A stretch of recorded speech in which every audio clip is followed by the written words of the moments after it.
en marche pour la première fois, sachez que sur cette chaîne, n'est-ce pas, nous parlons que, n'est-ce pas, du marché de l'or et on essaie plus ou moins d'analyser un peu ce qui va se passer dans la semaine prochaine. Mais tout en donnant, n'est-ce pas, un petit rappel de ce que nous avons dit dans les vidéos précédentes de la semaine passée. Ok.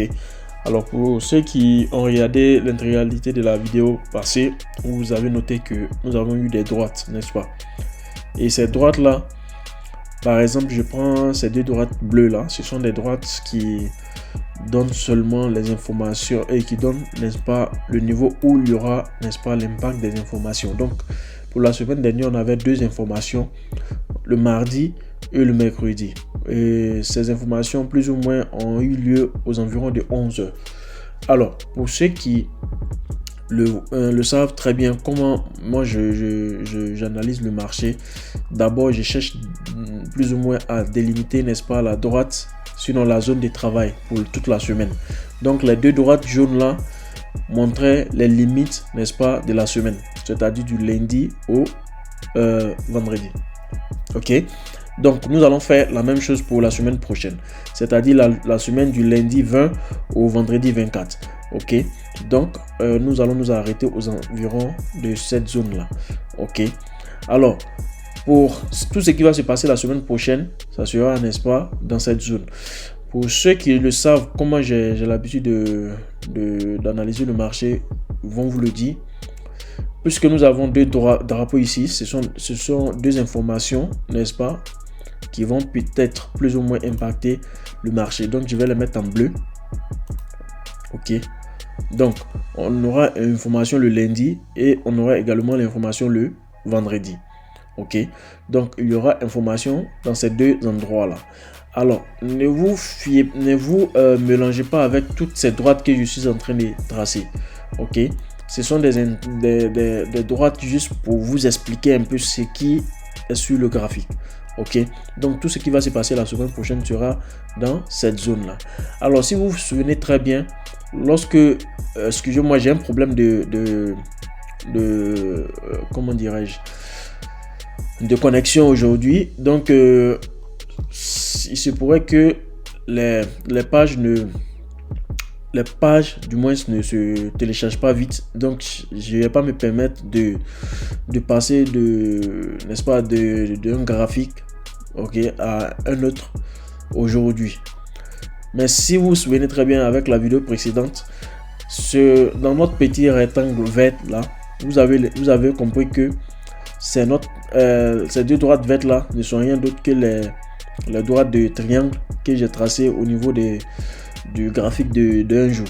Ok, donc ici on a compris que effectivement le triangle, n'est-ce pas, de un jour a été cassé. Ok, ça a été cassé ici et le prix a également dépassé le niveau le plus haut du passé ici. Voilà pourquoi nous nous sommes retrouvés juste en haut ici. Alors pour la semaine prochaine, ok, pour la semaine prochaine, nous allons dans un premier temps chercher à prendre les bas du passé ici. Ok.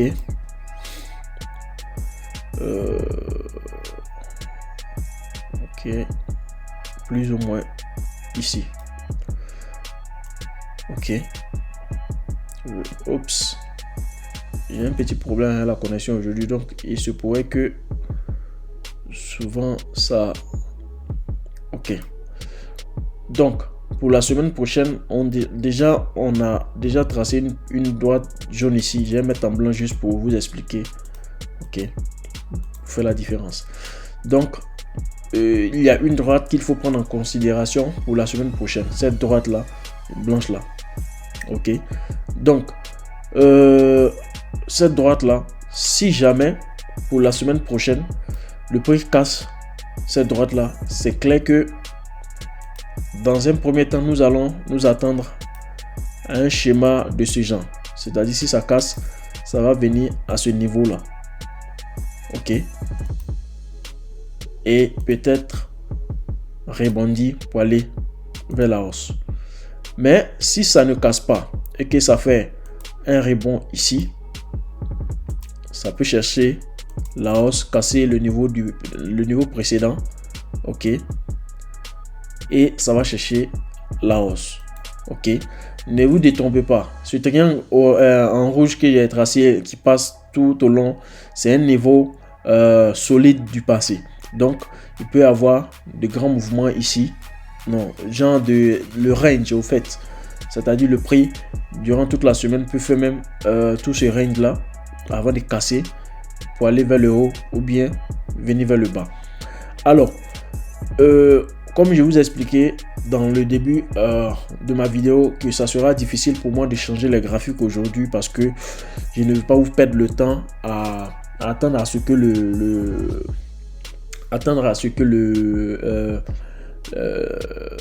mon graphique se charge.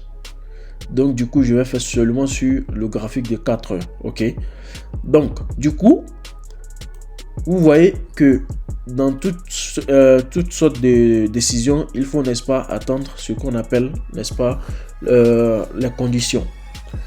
Alors, vous voyez juste en bas ici, vous voyez que ici, notre AO va vers le bas, n'est-ce pas?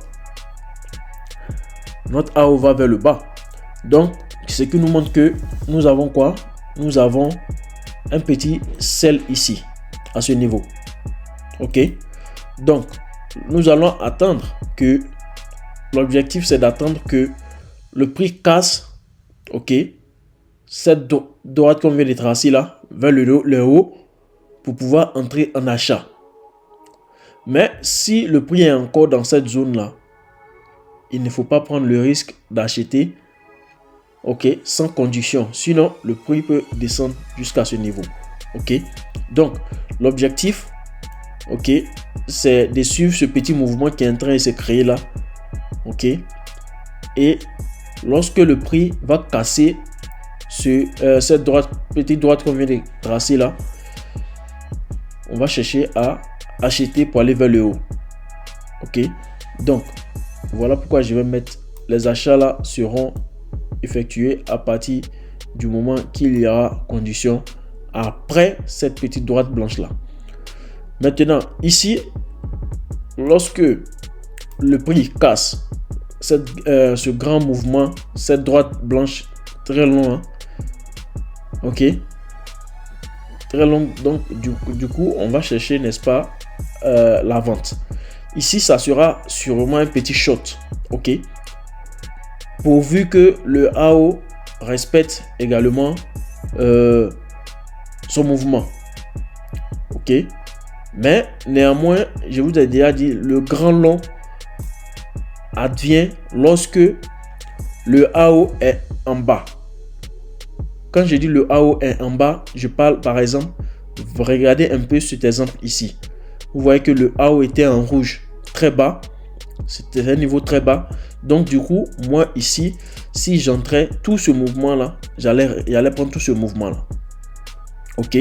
Donc, si ici c'est rouge, la probabilité qu'il y ait un long est inévitable. Mais lorsque nous sommes dans ce mouvement, ce genre de mouvement, par exemple, au niveau où nous sommes actuellement, nous devons, n'est-ce pas, attendre. Ok, nous devons attendre comment je vais dire, l'opportunité. Et l'opportunité peut également venir lorsqu'il y a creux. Vous voyez ce creux là, ok. Mais ce sont les petits mouvements, ok. Également ce creux. Le grand mouvement vient lorsqu'il y a rouge. Il faut, n'est-ce pas, chercher après le rouge. Il faut chercher, n'est-ce pas, à trouver le niveau le plus haut du passé. Donc vous voyez, lorsque il y a eu rouge, le niveau le plus haut du passé avant le rouge, c'était ce niveau là. Donc moi, lorsque j'ai tracé par exemple une droite que je vais supprimer après, lorsque j'ai tracé ça dans le passé, que je mettais par exemple en gros comme ça, ok, moi j'attendais que le rouge, ok, apparaît, et lorsque le prix casse ce niveau là du rouge là, il me dit ok, ça a cassé, donc il faudrait attendre, n'est-ce pas, une confirmation pour aller vers la hausse. Donc ici je pouvais chercher à entrer en achat également. Donc, à part le fait que je puisse mettre des petites positions ici pour tester mon niveau, ici, me donne la confirmation qu'il y a eu un mouvement également. Donc, lorsque je fais ça, ok, qu'est-ce que je vais faire encore? Je vais attendre si le prix arrive à ce niveau. Non, du coup, lorsque le prix arrive à ce niveau, j'entre. Dans le passé, le niveau le plus haut, c'était ça. Donc, ça, ce niveau-ci. Voyez-vous? Ça, c'est la technique que je donne disons, oups, excusez-moi, voilà. La technique que je donne au sniper et également et peut dire scalper également.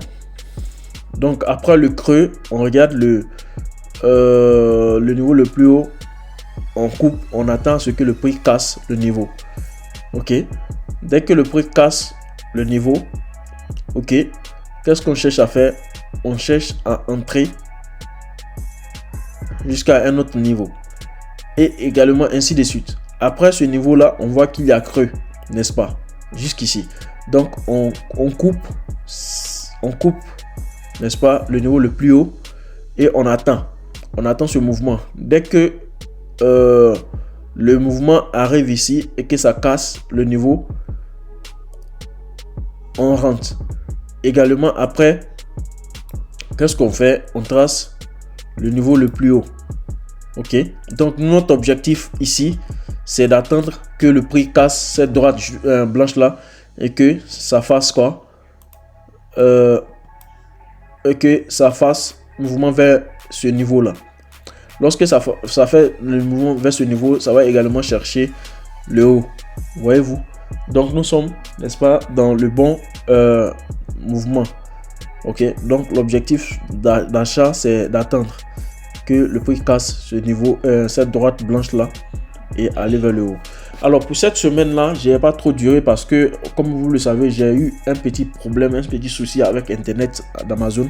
Donc ça va pas me donner, n'est-ce pas, tout le monopole, n'est-ce pas, du graphique pour pouvoir vous montrer tout ce que j'explique. Mais néanmoins, le rendez-vous est pris pour la semaine prochaine et j'espère que ils vont rétablir, n'est-ce pas, ce problème d'internet d'Amazon. Et puis voilà, on va se revoir. N'oubliez pas surtout de vous abonner et de laisser les commentaires, n'est-ce pas, qui encouragent. Et sur ce, moi je vous dis une